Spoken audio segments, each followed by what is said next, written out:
Hey, how's it going? I thought I'd do another one of these gameplay breakdown videos, but this time on Wraith. This was a pretty interesting game that started off really rough. The matchup was just really horrible, with Wraith and Seven together on our side, and then McGinnis and Lash, who are both very strong early game heroes. And you'll see the amount of lane pressure that McGinnis is able to put out with all of her turrets is just overwhelming for two M1 carry heroes in Wraith and Seven. So right away the question kind of becomes, how hard are we going to fight for this lane? And I decided the second that Seven swapped into this lane, I'm not going to fight for it all that hard. I'm going to rush Golden Goose Egg into Ricochet to try to boost my farming as fast as I possibly can. And that'll help clear the McGinnis turrets. I don't always buy Golden Goose Egg first item with Wraith, or even really all that much, but in this case it seemed like the way to go. But even still, the amount of pressure that McGinnis was putting out was pretty surprising to me.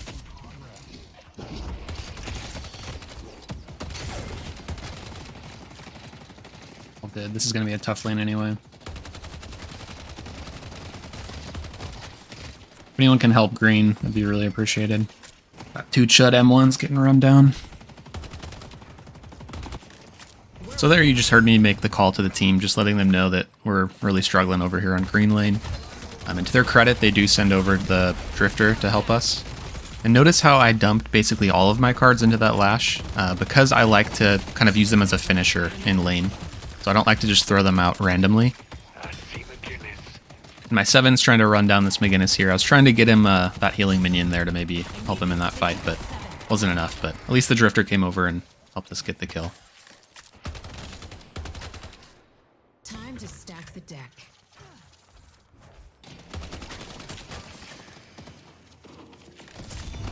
At this point, our tower is pretty much too far gone, so Drifter and I kind of preemptively just back up to the safety of our walker.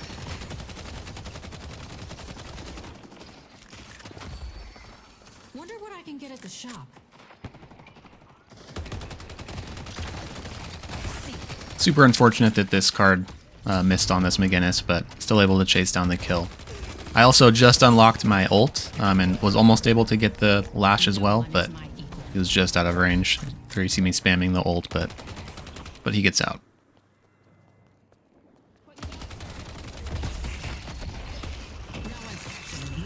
And here we are, just a little over 7 minutes into the game, and the McGinnis is already pushing our walker. Just a crazy amount of pressure.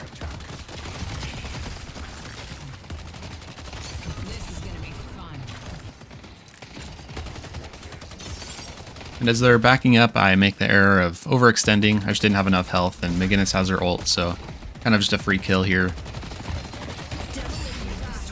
That's one thing you do want to be aware of when you're Wraith. You've got to think of yourself as kind of like a ranged poke hero, so you kind of want to be on the back line as much as possible, just shooting your gun and throwing cards. You will die very fast if you're not maintaining your distances properly.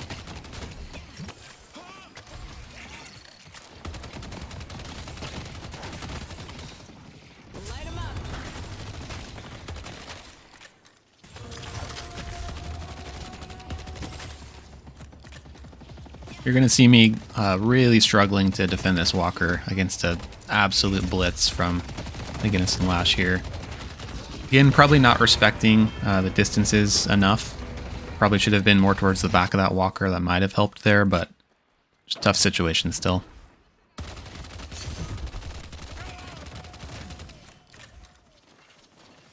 The other issue I was having is it's really hard to get a lot of farming in when you're just constantly on the back foot like this so early into the game. I guess I could have gone yellow, but Seven's just as hungry as I am, and he took over yellow, so kind of just decided to ride it out over on green, as difficult as it was. And to make matters worse, the enemy team just won that first rift over on green as well, but the silver lining is now I have enough to pop the egg and buy Ricochet, which will really boost my farming and McGinnis turret clearing potential.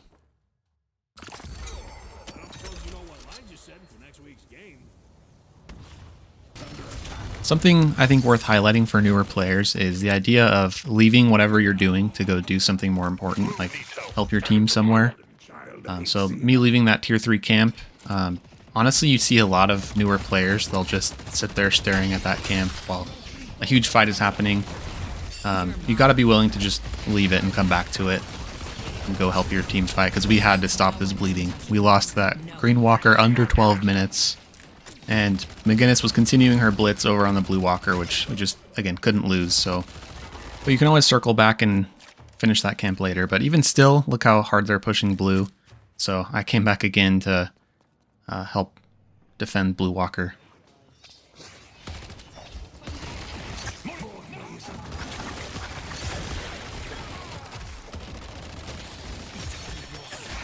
Keep fighting as a team, we'll win.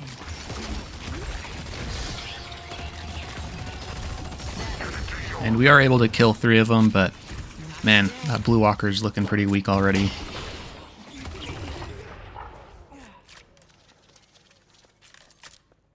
On yellow, take green. Here our Mo has told us to push green because there were 5 showing on yellow.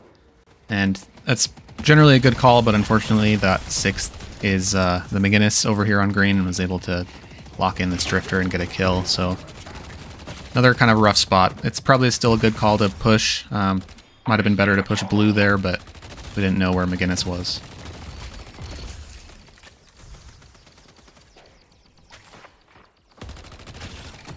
I see the enemy.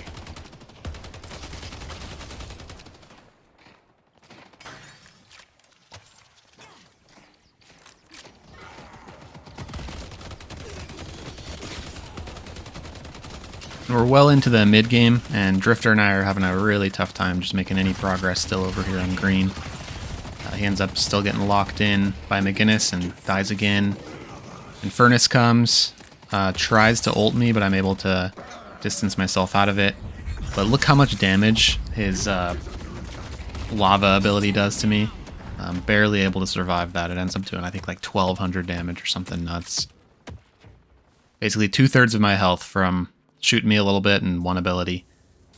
So if I was smart here, I would immediately buy Dispel Magic, because I want to be basically fighting this Infernus on the side lane now that I'm kind of controlling green for my team. But instead, I was kind of just on autopilot buying left to right, and I bought 2 comparatively useless items, and I get hit with the lava again and have to back off. I just can't push him when he's hitting me with that. So at least this point, I recognize like I really need Dispel Magic, so I add it to my buy list, but I don't have enough to buy it right now. I probably could have sold something and bought it.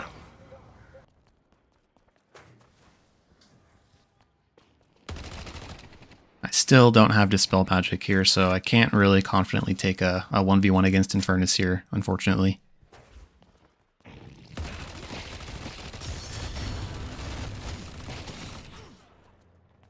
I heard their Apollo moving up on me through our jungle here, so I decided to just back off as fast as I possibly can because they could have rushed me down.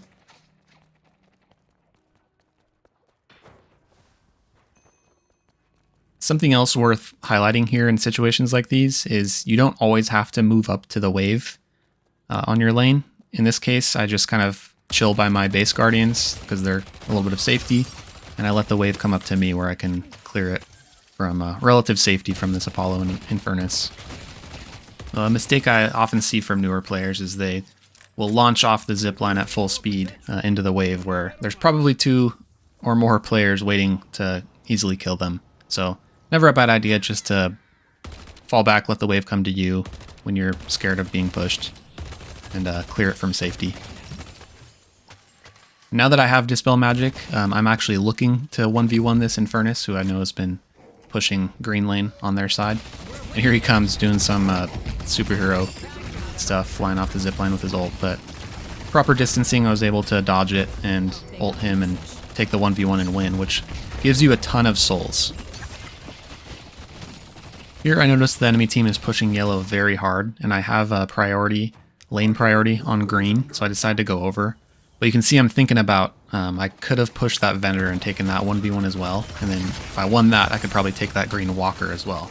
So probably a really good argument for doing that instead, but I opted to go help the team over here on yellow. Yeah, I don't think so. I'm gonna keep other lanes pushed up. Knocking him. Looking at my minimap, I see that blue and green lanes are not looking very good for us, so I go to clean those up. And I also noticed something, a really big opportunity coming up. See if you can notice it, just by looking at the board state and where all the enemy players are.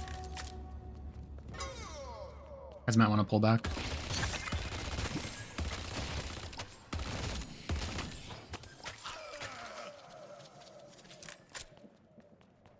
So what I'm seeing is a really nice opportunity to sneak this middle walker, while also taking this weapon upgrade. But I see my blue wave is moving up, so that takes down the walker's green shield. And I can just sneak in this back door here and just melt it down so fast before this doorman that's thought he was defending blue. He doesn't even have a chance to react. You guys might get cut off. I have Apollo and McGinnis behind you. Again, just constantly keeping an eye on the minimap, and I really want to emphasize that because that still enables some really big plays coming up here. I'm noticing that green wave is looking bad, so kind of just playing lane janitor, plus I get all this farm, which is not bad, but I'm making sure we get good wave priority on green, and then I see the rift coming up on yellow, so I'm going to go head over to that. I'm going to buy and then I'll head to yellow. We can get this at Lisa. I'm coming. Looking back at this rift fight, we probably shouldn't have even fought it to begin with, because the enemy has all of these extra resistances. We should have either just sat outside of it, waiting for them to take it, and then jumped on them when they don't have those resistances, or just gone somewhere else, maybe taken that green walker. But either way, we ended up still winning the rift, but we kind of lose the team fight. And in the end, that's kind of a net negative for us. And you're about to see why.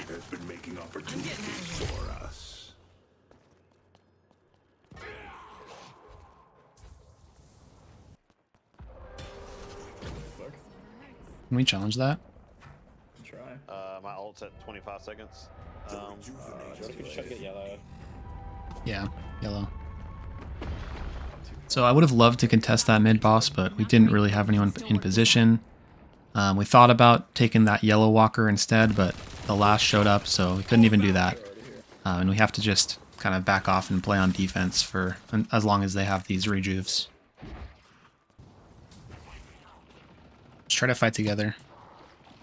Now, as this is playing out, I want you to think about what the enemy team should be doing with these rejuves right now, given the map state and the soul count and all of that. I'll let it play out, and then I'll come back and discuss once you see how it turns out.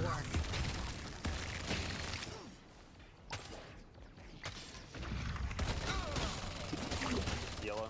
We're gonna lose it. They gotta go there. I got I'm coming. here. I see Lash. Lash the middle.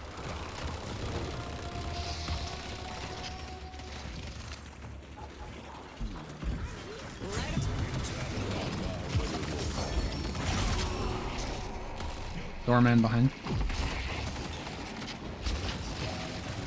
Knocking him.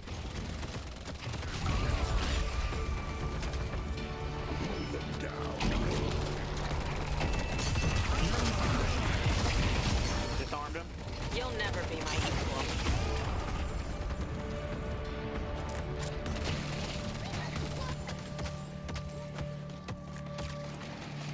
One hyperline back. Way too low. Pushing this walker.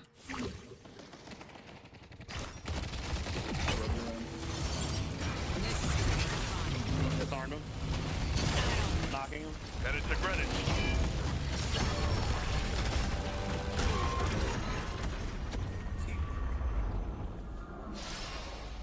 Thank you. Yeah, what's up? A courier has arrived. Without your help. Happy to say green too. Yeah, probably. I have 6,000 souls. What should you get next for us, you think?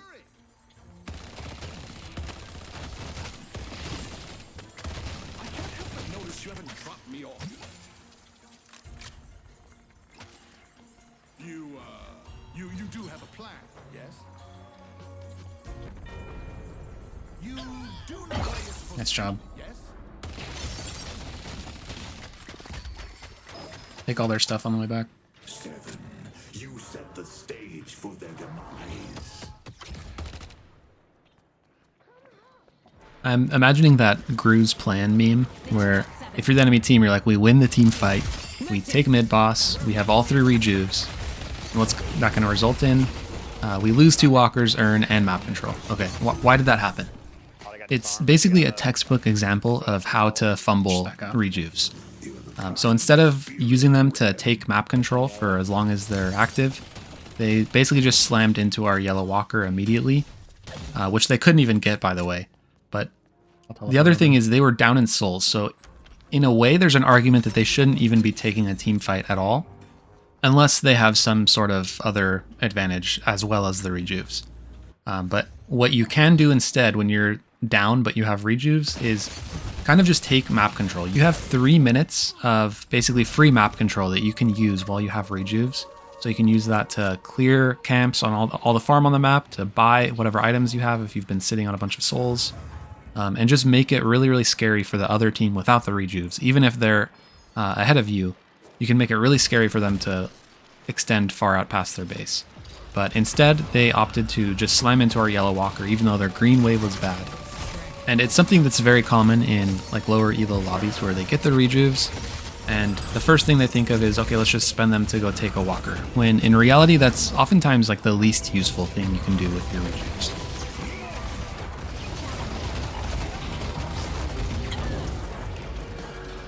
And again, looking back at this Rift fight, it's probably one we shouldn't have even started for the same exact reasons as the one before. This is kind of just a fumble on our part after the enemy team fumbled their rejuves. But let's see how it turns out. Doorman weak, nice. Venator weak. And then it's just Apollo. Venator and Apollo.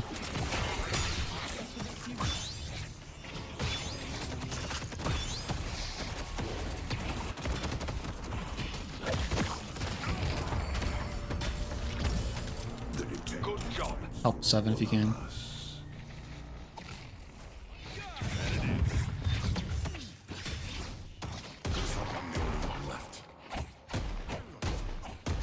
All good. Their waves are bad.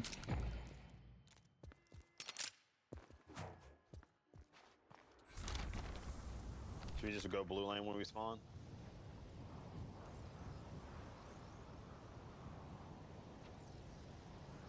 I think we just keep map control, get ready for mid-boss. So to review that Rift fight again, what we should have done is basically just given them the Rift, and then the second they won the Rift, we just eat them up. And we're all healthy and we can all have like win that team fight. They don't have any resistances, and we just eat them up as soon as they win the Rift. It still didn't turn out that bad because we basically, both teams lost 5 players, and in a way it was kind of a net positive. It ended up being a net positive for us because all of their waves were bad. And it kind of bought us a lot of time, but it could have and should have been a lot better for us. And what's happening here is we got that opening pick on McGinnis, and my whole team is doing a really good job of sticking together and trying to roll that into a team fight, which is very much advantaged in our favor. So we're happy to take a fight like this out in the open. You can see we're getting a lot of those kills. We're quite a bit ahead of them in souls, and now that we basically killed 5 of them, we can easily roll that into mid-boss. And I want to emphasize again how good of a job my team was doing sticking together there. They were all kind of in position for that team fight to kick off. Right, a less aware or a lower elo team, you'd probably see them all kind of scattered around the map, and once that first McGinnis pick happens, or once that team fight is initiated, they're all kind of scrambling to get to that team fight, and it just it's a lot sloppier. But when we're all together and ready for that team fight, we can just overwhelm them easily and keep that momentum rolling. Locking him down. Follow behind.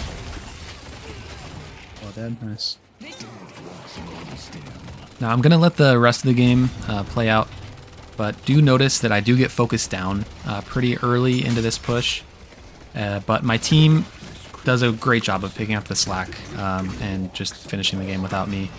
I try to stay on comms and be helpful with helping them prioritize targets and stuff. Let's let the end game play out, and then I'll return with some final thoughts and review some of the things we've discussed. Enjoy our hospitality. The enemy could be.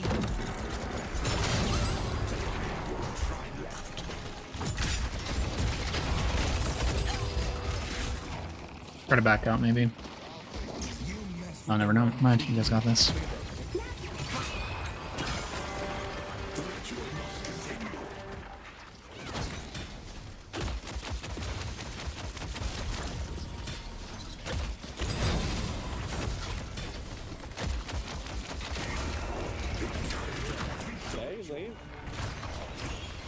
Yeah, I'd probably leave.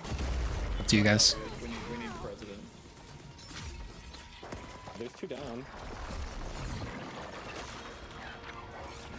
Hey, your call. I guess everyone's leaving, so. If they chase too far, you could go back in and punish them.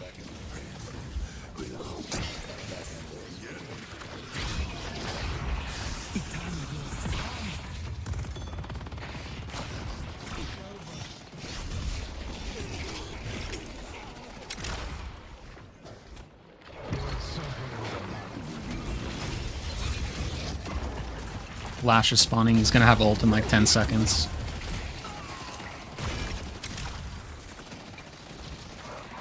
Don't be a jerk. I'm spawning in 10. Flash up, flash up. The detective fights. You're mine.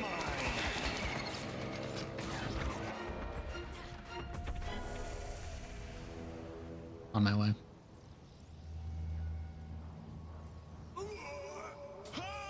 Your rivals are all dead. Good game, fellas. Good times. Thank you, Mr. President. They fought hard. They couldn't match us.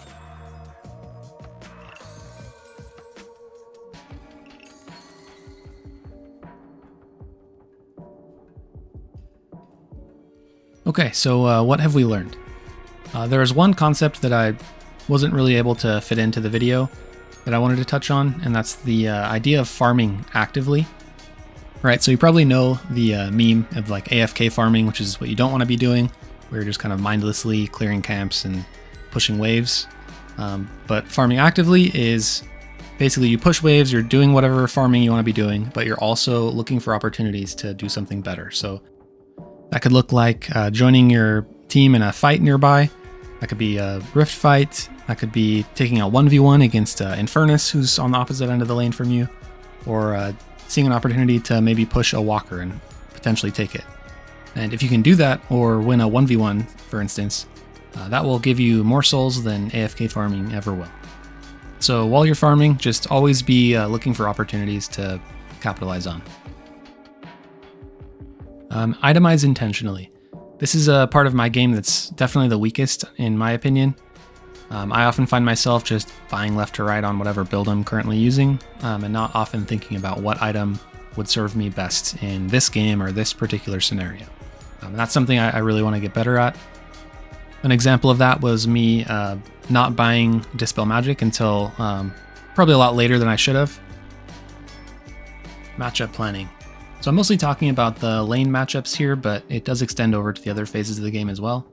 But the easiest place to start is probably just laning. So whenever you're flying into your lane, I'm always looking at who I am paired with and who I'm paired against, and how I should be approaching that fight, from itemization to just playstyle. Should I stay at range? Should I get it up close? Am I going to be punching them a lot or parrying them a lot, etc., etc. In this case, I saw my 7 swap into my lane, and then I saw that I was against a McGinnis and a Lash, and I pretty quickly knew that the lane was probably already lost, so I decided to just go straight into an egg and accelerate into some of the best items that Wraith has access to. Positioning, there were a couple times, especially early on, where I just wasn't respecting the distances enough. Probably should have been a little bit further back. Basically just poke hero wants to poke, not be a frontliner. That's it.